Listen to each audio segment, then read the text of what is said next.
I I wish, looking back, that I should have just enrolled in your program from day one.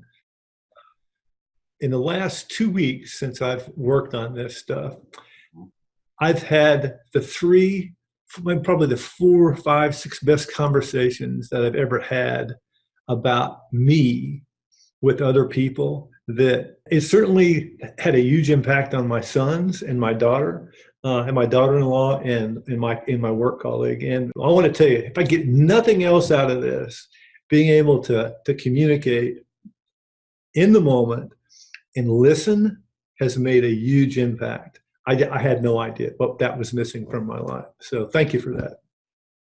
It really went back to these things that Rhett's going to have me do are going to transform me, because I haven't been able to do that myself. I know that my career has been limited now. I didn't really see that, but I didn't really know why. I never really looked to myself. Okay. So when I began to read what that meant, try to further understand that from the video that you did, I thought back to, how I am strong. I'm passionate about things. I am curious. I'm no dummy. So I think I have some of those tools, but I've never been focused on being self-aware. But I kind of tied that back to what you began with me. And I know when we first started talking that you were frustrated, and rightfully so, about my preparedness in the conversations, and I was frustrated because it was really difficult for me to condense down and articulate to you, without laughing and doing all the crazy things that I do.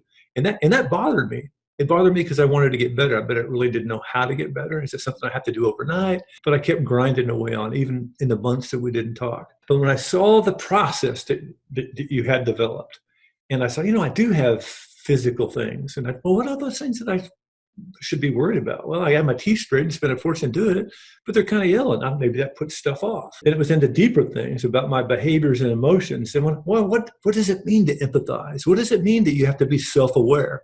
I'm go, oh my gosh, I am not those things. You can be smart, you can be curious, you can be compassionate, you can care about people. But if you're not self-aware in how you interact with people, guess what? You're not going to get feedback. All right. And how I was trained as an engineer coming from the field had a huge impact on how I dealt with people. So I'm getting to my point here is I always ask the wrong questions. I would ask why. Why did you do this to my children? Why didn't you do it this way? It was always, and the same with my colleagues and peers. And it intimidated them. It made them shut down. Okay. And I never realized that. Now I understand, Rhett, what you mean feedback is a gift. I really never got what that meant, but it was. I just feel like, Christmas was just a few weeks ago, and I got the best Christmas present that I've ever gotten in my life. Understanding not focusing first on the outcome, but on them.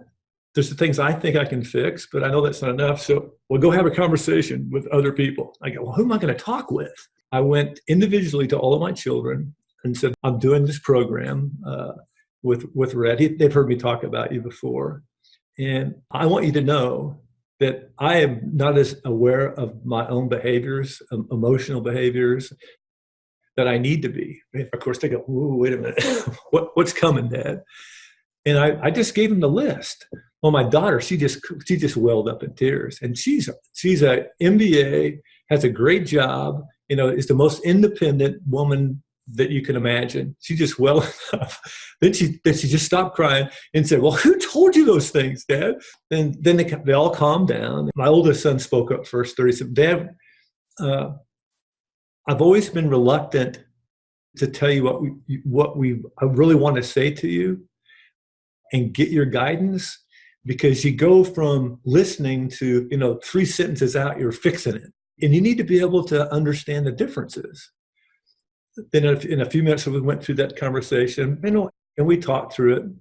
Then my daughter-in-law, they've only been married for a year, came in, and she started to listen to what we were saying. Then that's great, really good feedback. She didn't hear all of his feedback, so she sat down and listened and got really, really quiet. Then Zach goes into, well, I had this really strange thing happen to me at work on last Friday, and he told me what it was. And within a couple, 2 or 3 sentences after this fabulous conversation, I jump back into old dad mode and say, well, how much did it cost? Blah, blah, blah, blah, blah, trying to fix it. And she goes, right there, that's what you do. And I go, oh my gosh, I didn't even know it. I didn't even know it. And I said, oh, can I have a redo? And they let me have a redo. And then she wells up and said, that was spectacular. Then he gets emotional about, Dad, how, just being aware of those things had a tremendous impact on him. And it really made me feel good about myself. My daughter-in-law, she's pretty quiet. Really, she's a neonatal nurse and has a very difficult job. And they lose babies occasionally and babies have problems. And she comes to talk to me. And the part of me that I am empathetic is when she gets emotional, it just tears me up. And she said, you are capable of comfort and empathizing.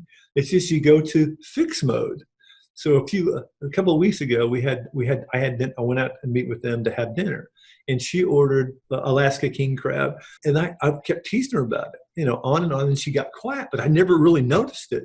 Well, when I asked this question, she came forward and she gave that example about, that really hurt my feelings, and you just didn't stop and you didn't pick up on the clues. I said, well, I kind of noticed you got quiet, but I thought it, whatever. But now I know what to do. Then on my best gal, Betsy, who I hope I get married with soon, the same sort of thing. That she says, stop. Listen, just listen to me. Let me talk. I don't, and I'm going, and it's really transformed me. But when I had this conversation with her about, what I do and why I do it, she goes, so what have you been reading? And she said, no matter what happens out of this, if you stick with this program, because I'm sure there's more to learn and more that you can do. So it's the most important people in my life in less than 2 weeks have a completely different view of me.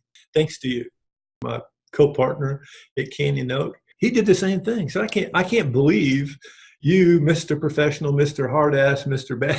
Badass, rough, tough, oil field all your life, is really coming in and telling me the things that you told me about yourself and open up like that to criticism.